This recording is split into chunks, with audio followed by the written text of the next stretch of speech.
मोहन मुंतजिर ने कभी कहा कि किसी दिन बेवफा होकर उसे हम छोड़ सकते हैं, उसी की एक सहेली से दिल अपना जोड़ सकते हैं। अगर ये लड़कियां तोड़ सकती हैं हमारा दिल, तो हम भी लड़कियों का दिल कभी भी तोड़ सकते हैं। तो साथियों नमस्कार, अभी बुकार्डियो की कविताओं की महफिल सजी है। बिना पेमेंट के हम लोग आए हैं। इसका ये मतलब बिल्कुल नहीं है कि हम खाली हैं, बिना पेमेंट के पढ़ते हैं। ये हमारा बड़प्पन है कि हम लोग बुकार्डियो के इस महफिल में बैठे बड़े भाइयों के आदेश पे, क्योंकि यहाँ मेरी इज्जत उतनी ही है जितने 10वीं बार ससुराल में गए दामाद की। अभी रास्ते से मैं आ रहा था, जैसे पड़ा हीरागंज,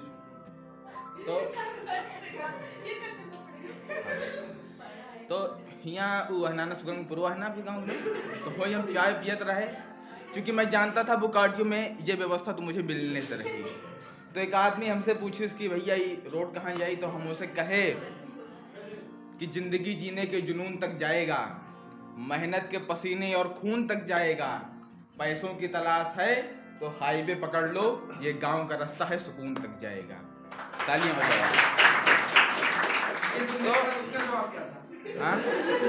तो हम चाय पीते रहे, चाय पीता रहा मैं। दो ये आदमी आपस में देखे झगड़ा करते रहे। झगड़ा बहुत देर से चल रही थी, तो हम चाय के साथ जलेबी खाए लगे। झगड़ा तब भी चल रही थी, मैं जाकर समझाया, तब जाकर मारपीट हुई मेरे साथ। पहले वो मुझे बुरी तरह मार रहे थे, बाद में अच्छे से समझाए तो अच्छी तरह धुना।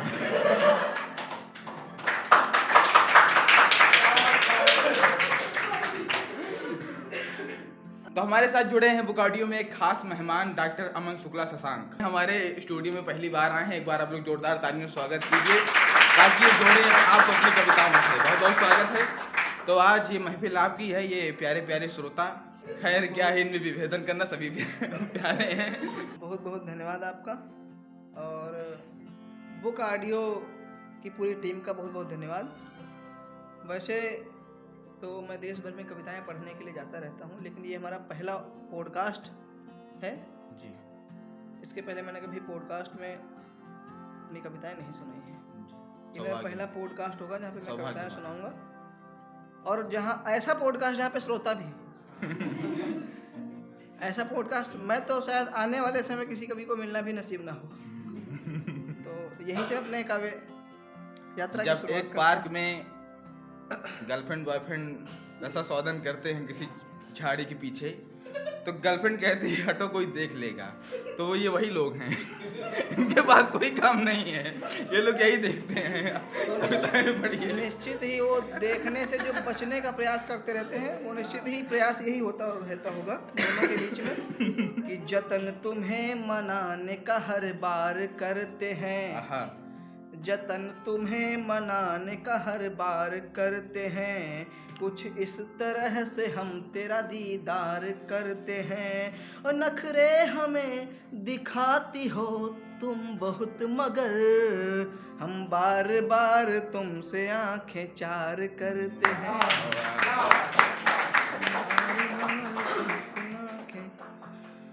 और ज़्यादातर कुछ लड़के मनचले जो रहते हैं, वो कई बार हर एक यूनिवर्सिटी में कैफ़े होता है जी, जहाँ पर लवेरिया नामक बीमारी आसानी से देखने को जी मिल जाती है। बीमारी भी कह सकते हैं, एक जुनून भी कह सकते हैं। तो वहाँ किस तरह के बीमार लड़के आते हैं जी, सुनिएगा। 4 पंक्तियों में प्रस्तुत हो। बस तहत में पढ़ता हूँ कि चाय पीना तो बहाना था। ये लड़का कह रहा है अपनी माशूका से, अपनी प्रेमिका से, अपनी प्रेयसी से कि चाय पीना तो बहाना था, तुम्हें देखने आना था। चाय पीना तो बहाना था, तुम्हें देखने आना था, और धड़कने दिल की समझोगी कि नहीं, धड़कने दिल की समझोगी नहीं, हमें तुमसे दिल लगाना था। ये सब यूनिवर्सिटी में होता है कि चाय पीने के बहाने, वो तो मुझे गोबर फेंकने के बहाने देखने आया करती थी। मोहब्बत के दुश्मनों ने उसकी भैंस बेच दी, लेकिन वो भैंस बेच जिनकी भैंसें बेची गई होंगी वो प्रेमिकाएं कुछ इस तरह से रही होंगी कि हर घाट का पानी पिया है सिंक नहीं है, बंजर जमी में जैसे बची जिंक नहीं है, और लगता है किसी ने बड़े ही जोर से चूमा, तेरे काले पड़ गए हैं होंठ पिंक नहीं है। इतने प्यारे श्रोता हैं, आप लोग के लिए भी कुछ पढ़ दूं कि मुझको जम्मू के सीन लगते हैं, मुझको जम्मू के सीन लगते हैं, ख्वाब ताजा तरीन लगते हैं, तुम ही बोलो कहाँ नजर डालूं, सारे चेहरे हसीन लगते हैं।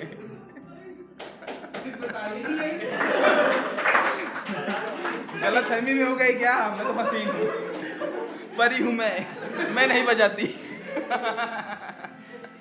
क्या कहीं इन हसीन चेहरों के चक्कर में ऐसा ना हो जाए।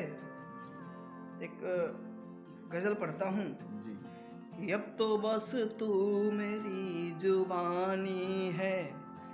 ये अभी लगभग लास्ट शेर के पहले तक ये आपका थॉट्स रहेगा, उसके बाद लास्ट शेर में मेरे विचार जान गए क्योंकि खुली किताब हूँ। अब तो बस तू मेरी जुबानी है, मेरे लब पे तेरी कहानी है, तुझसे हो के जुदा ये जाना है,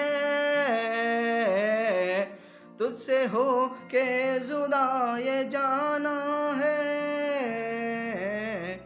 मेरे दिल में तेरी निशानी है, मेरे दिल में तेरी निशानी। और शेर ये की अभी तक होठों पर निशानी थी, अब दिल में आ गई। शेर ये की अभी देखना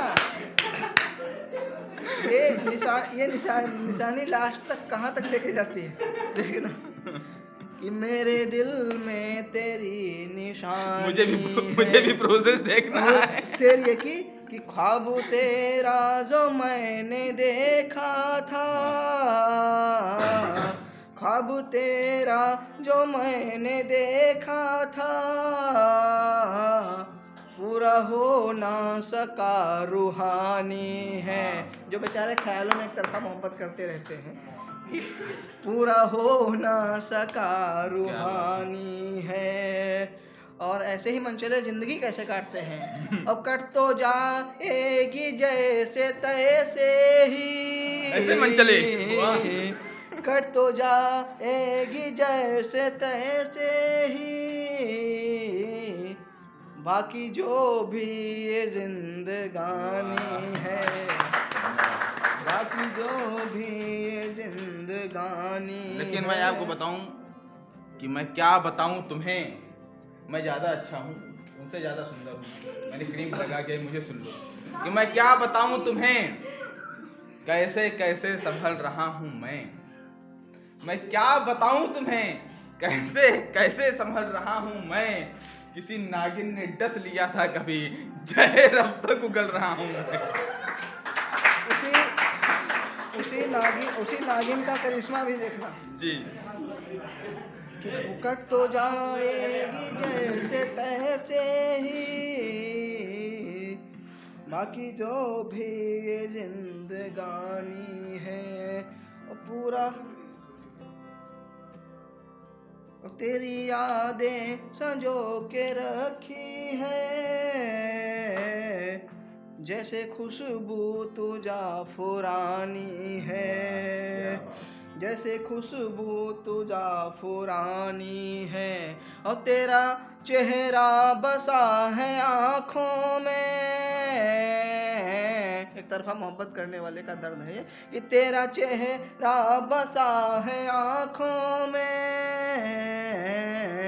अब भी लगता कि ये नूरानी है, अब भी लगता कि ये नूरानी है। और चक्षुओं से मतलब आँखों से है कि चक्षुओं से जो बह रही धारें, होना यही है जी। और चक्षुओं से जो बह रही धारें,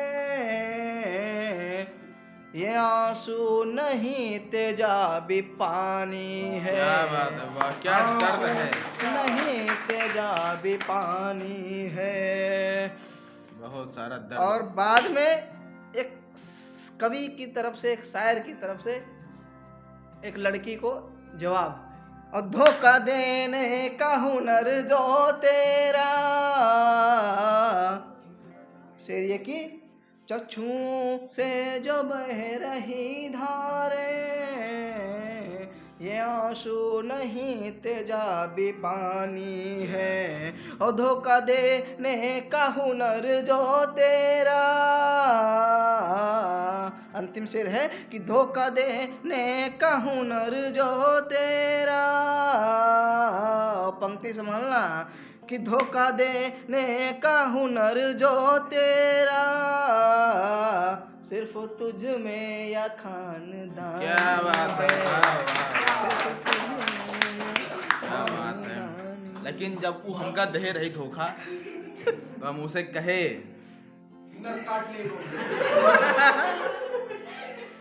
कि तुझसे बिछड़ कर बेसहारा हो गए होते। जो कविता समझ में आए उस पर ताली बजाओ ही, जो ना समझ में आए तब सोचना कि यार तो सोचा ने बहुत बड़ी बात कह दी और ताली बजाओ उस पे।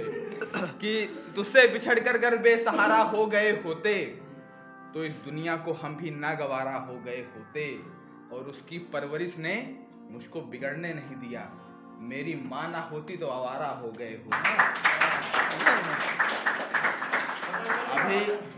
अभी पिछली बार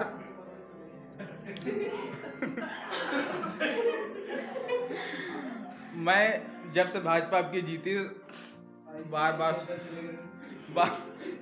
सुनता ही देश बड़ा सुरक्षित हाथों में है, देश बड़ा सुरक्षित हाथों में है। उसके बाद ब्रजेश पाठक का कार्यक्रम लगा लखनऊ में, मुख्यमंत्री हैं, और kind your all of information.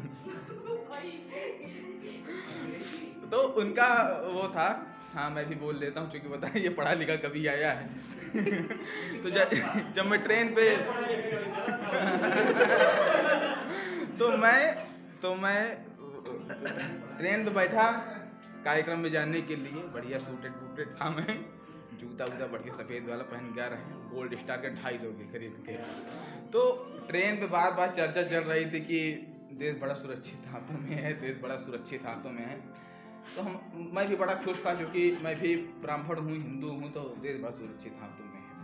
अचानक मुझे लग गई लघु शंका, natural call, it's call natural call. मैं बाथरूम में चला गया, बैठे हूँ, अपना काम जो था निपटाया। उसके बाद आप समझिए मग्गा जो था वो चैन से बंधा हुआ था। तो मैंने सोचा जिस देश में यार मग्गा सुरक्षित नहीं है वो देश सुरक्षित हाथों में कैसे चला गया। चलिए फिर भी हम खींचे उस जंजीर से, अच्छा हुआ कि चेन में बंधा था, नहीं वो मग्गा वो मग्गा में खींचा। अब यार भैया मग्गा मकाम तक पहुंच गया।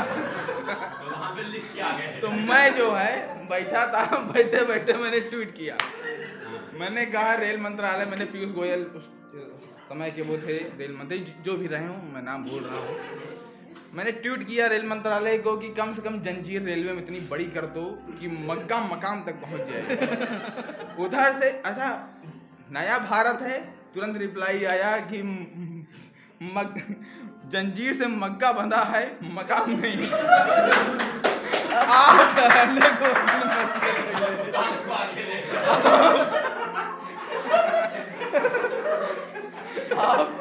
आप अपने मकाम को आगे खिसका दें। तो देश ऐसे हाथों में है। आइए चलते हैं फिर भैया की ओर। देश की तरफ मैं बाद में लेके चलूँगा कुछ। आज हालांकि मैं मोहब्बत की शायरियाँ नहीं पढ़ता हूँ, यहाँ माहौल इस तरह का है तो पढ़ रहा हूँ। जब मैं MSc बायोटेक में था तो हालांकि मैं मोहब्बत में नहीं पढ़ा, कभी कुछ लड़कियाँ कहती थी, असल में कभी सम्मेलन में जाया करता था, कॉलेज कभी कभार भी पहुँचता था क्लास के अंदर, यूनिवर्सिटी में कभी कभार पहुँचता था। तो जब भी जाता था तो आए जो सेलिब्रिटी टाइप लोग आ जाते थे, तो कई लोग कहते थे, कई लड़कियां तो ऐसी भी थी जो कहती थी यह मोहब्बत नहीं करेगा तो हमसे शायरी लिख दे मेरे नाम पे। तो एक आध शायरियाँ लिखी थी कि पूर्णिमा हो तुम ही तो पूनम की रात हो, और मेरे ख्वाबों का तुम एक किताब हो, और कैसे भूल सकता है तुमको कोई, मेरी जिंदगी का तुम तो एक हसीन रात, और आज हो मेरी जिंदगी का तुम नगीना हो, पुष्प की पंखुड़ियों से कोमल हसीना हो, और दास्तां मेरे प्रेम की तुम खूबसूरत हो, इश्क और प्यार की तुम एक ऐसी और लड़की थी, नाम अपने आप समझ जाना, कि वर्षा बनकर इस कदर बरसो। वर्षा नाम है, वाह।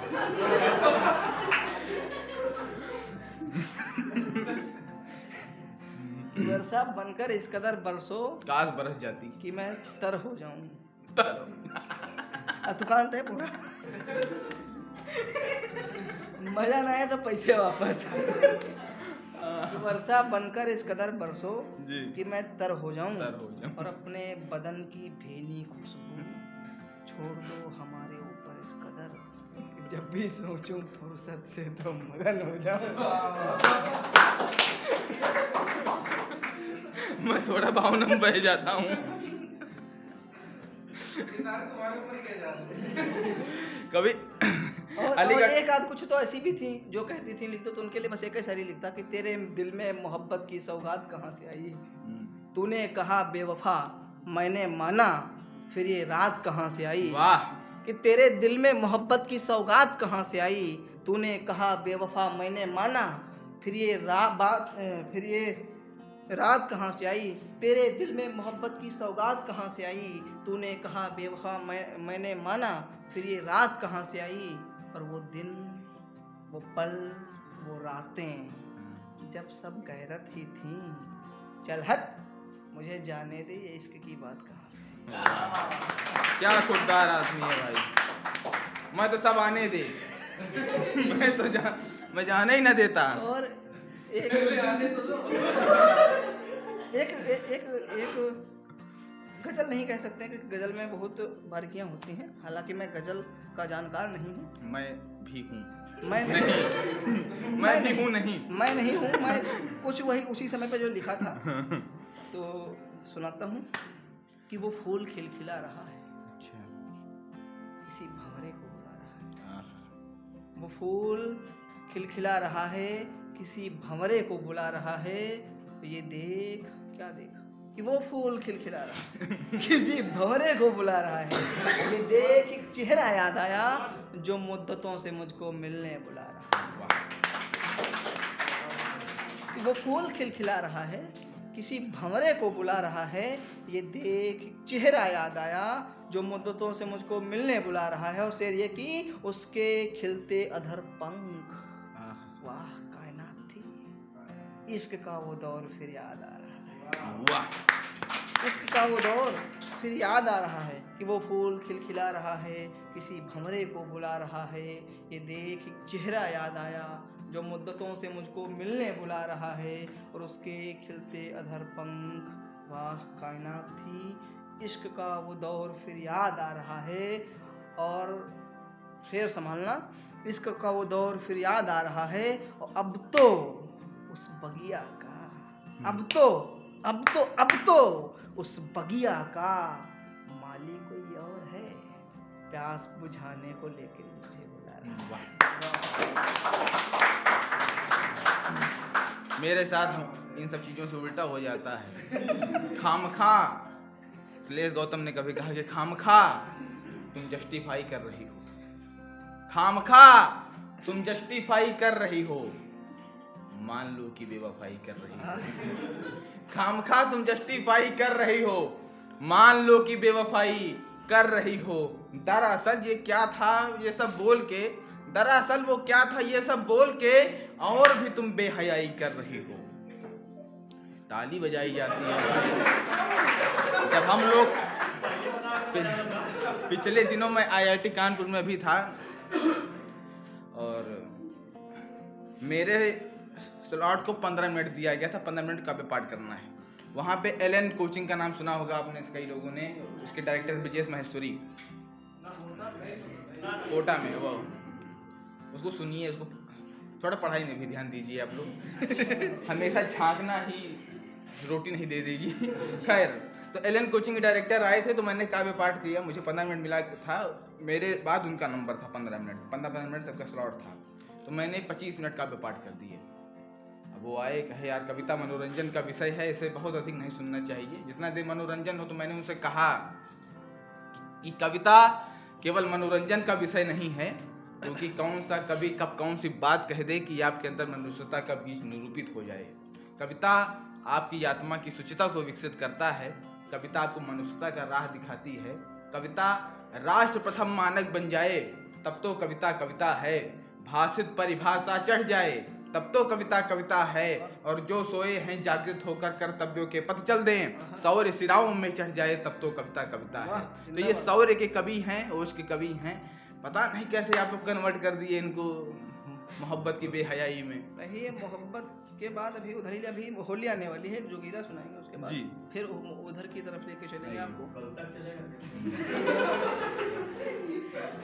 अपनी अपनी ट्रेन तो वैसे भी साथ ही वही एक सुनो। इधर तो चलता है कि ना मारो पिचकारी ओ मोरे दौरा, हाँ, 2 रुपया के रंग तुम्हारो 100 रुपया के सारी, न मारो पिचकारी ओ मोरे देवरा। आइए सुनाते चलते हैं फागुन की ओर।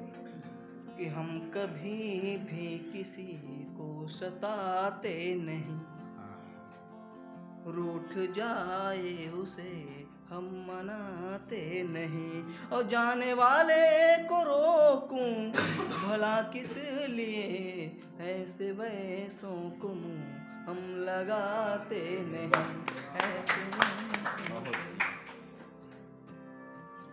कि लड़कियों के पास ये जाने नहीं देंगे, लड़कियों के पास ये जाने नहीं देंगे, दिल मुझको किसी से ये लगाने नहीं देंगे, और हम दर्द की दवाई से हैं यार ही मेरे, कम वक्त तेरी याद भी आने नहीं देंगे।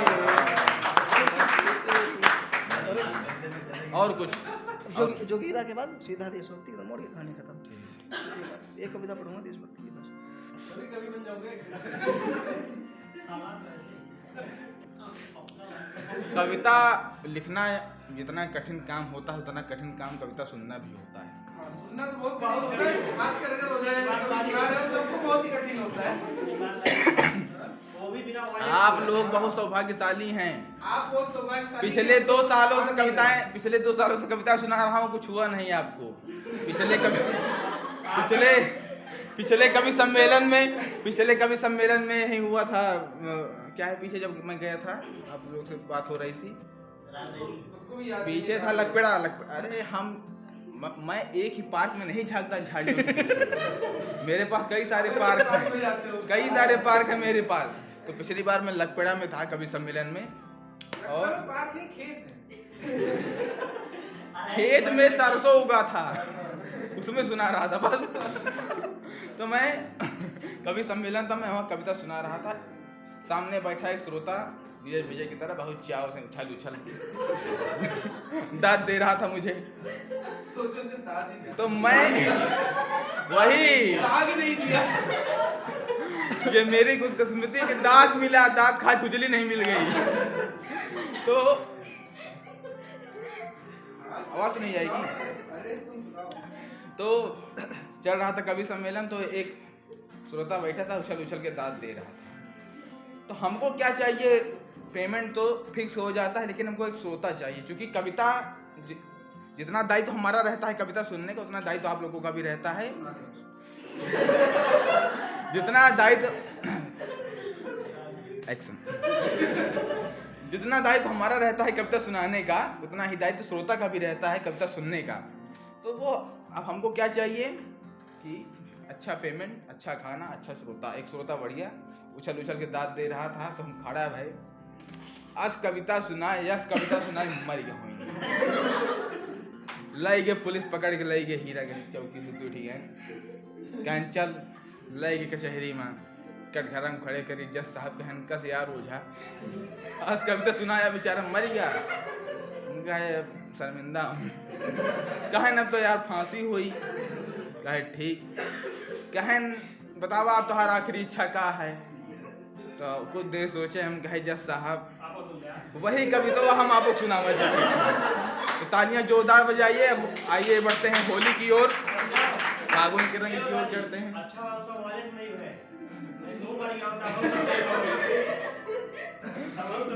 आइए चलते हैं होली की। फिजा में रंग घुल जाए कि अब की बार होली में दिलों के मैल धुल जाएं कि अब की बार होली में तेरी चूनर को रंग दूं लाल, मैं मदमस्त हो जाऊं, मेरी तकदीर खुल जाए कि अब की बार होली में।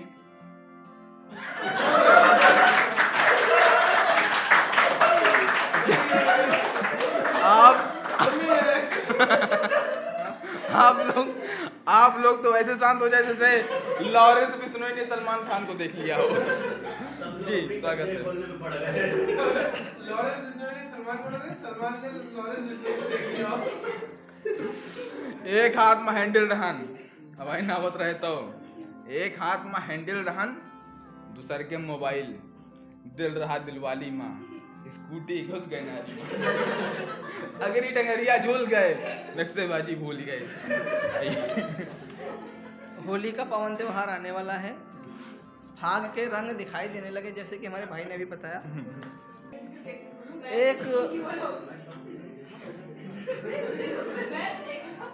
एक जोगीरा पढ़ता हूँ। होली का समय आने वाला है। जय हो। कुछ सड़कों पे बेवड़े दिखाई दे जाएंगे, उनको मेरा संदेश है। कुछ सड़कों पे बेवड़े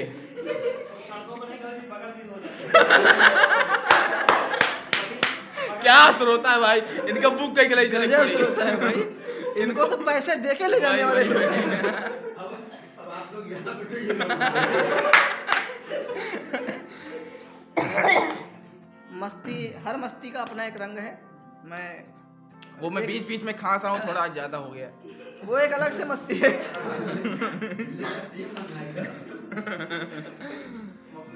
तो सीधा सीधा एक जोगीरा रखता हूँ आपके बीच में। उससे पहले कुछ बोल दूं कि बोलने तो यार, अरे एक वर्ड के बाद जो भी कहूँगा सच ही, नए साल की कसम, ताजा बना दामाद हूँ ससुराल की कसम, महंगाई का मारा हूँ रोटी दाल की कसम, मैं आम आदमी हूँ केजरीवाल की कसम।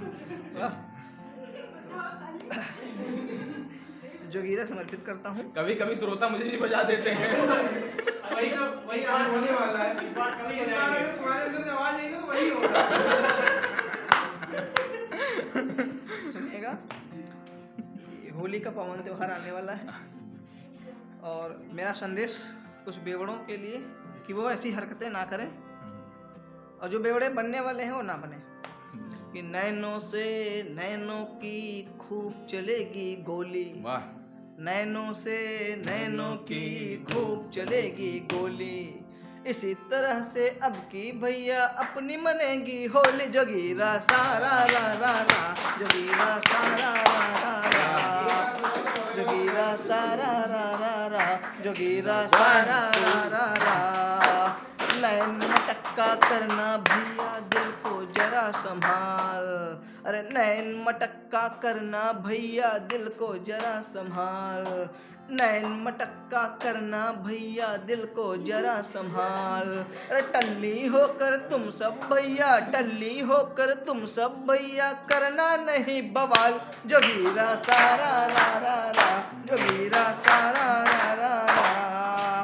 गली मोहल्ले और नुक्कड़ पर बैठेंगे कोतवाल, वाह।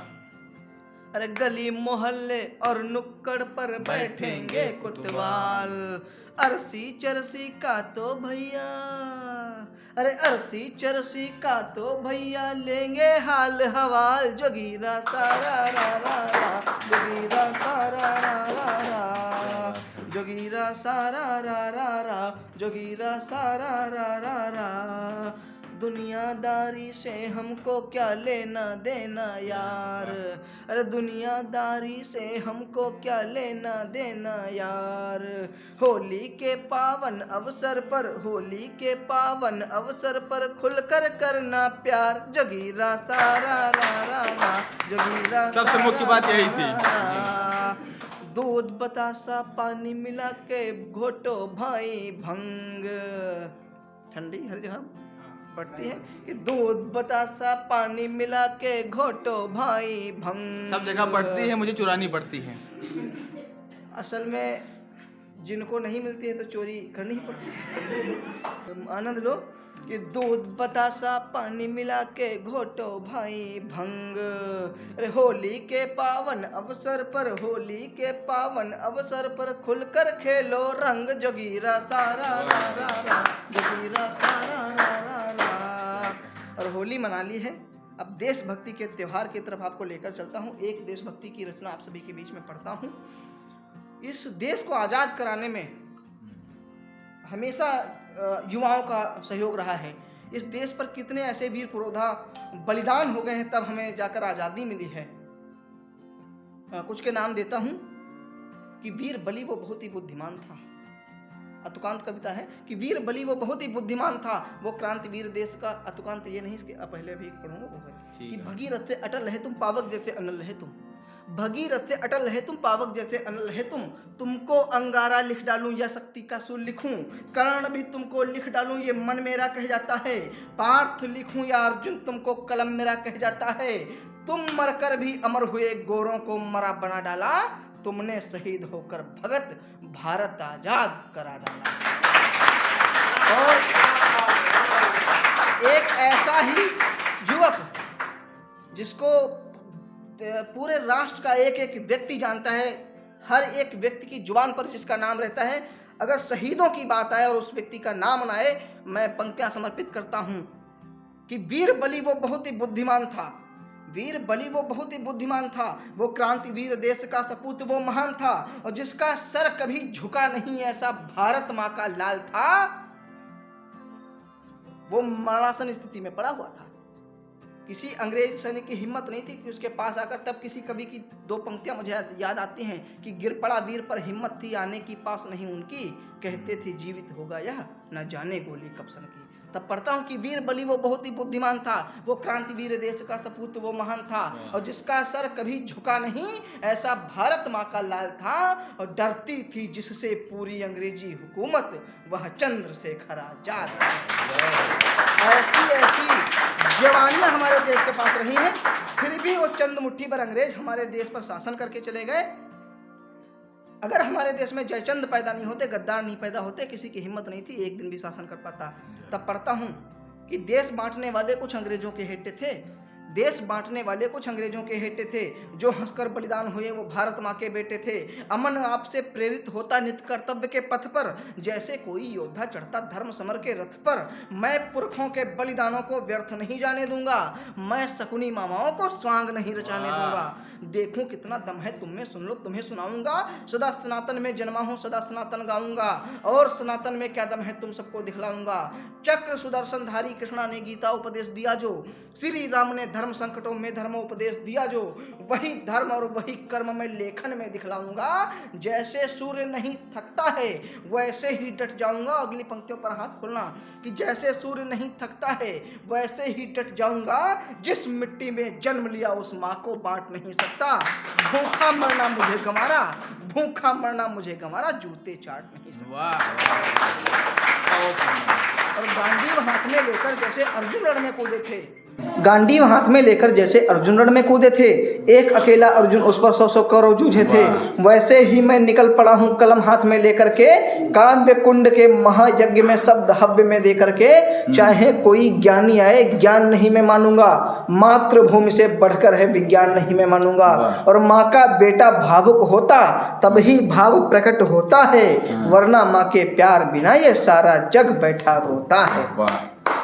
तो ये थे हमारे बड़े भाई आदरणीय डॉक्टर अमन शुक्ला जी, और जिनकी पंक्तियों ने निश्चित रूप से हृदय के बाएं हिलिन दाएं हिलिन बाएं निलय दाएं निलय में देशभक्ति की एक अलग जगह दी।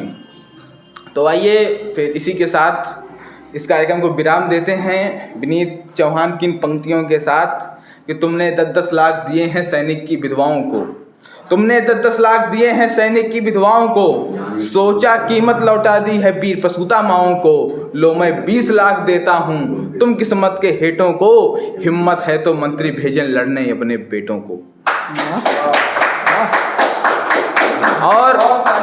और इस तरह की आवाज़ इसलिए भी बुलंद रहनी चाहिए क्योंकि अभी 1.5 महीने पहले जब हम लोग आज़ादी का जश्न मना रहे थे तो बिहार के छात्रों ने अपनी पीठ पर जो लाठियां खाईं वो पीठ गवाहियां दे सकें, और जब वो पीठ गवाहियां दें तो आपको रायबरेली के मुनव्वर राणा की वो गूंज भी सुनाई दे कि बादशाहों को सिखाया है कलंदर होना, बादशाहों को सिखाया है कलंदर होना, तुम आसान समझते हो मुनव्वर होना, और एक कतरा आंसू ही हुकूमत के लिए खतरा है, तुमने देखा ही कहाँ आंसुओं का समंदर होना। वाह। तुमने देखा ही कहाँ आंसुओं का बजा जाता है, तुमने देखा ही कहाँ आंसुओं का समंदर होना।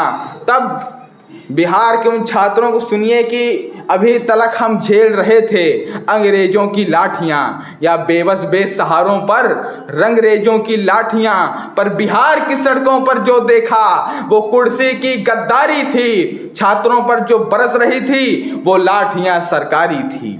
तो सिंहासन भी होश में आए, संभाल ले अपनी लाठियां, राजधानी से गोदामों तक कंगाल ले अपनी लाठियां, अरे किताब उठाने वाले हाथ न थामे कहीं जवाब की लाठियां, ऐसा ना हो जे देश उठा ले इंकलाब की लाठियां।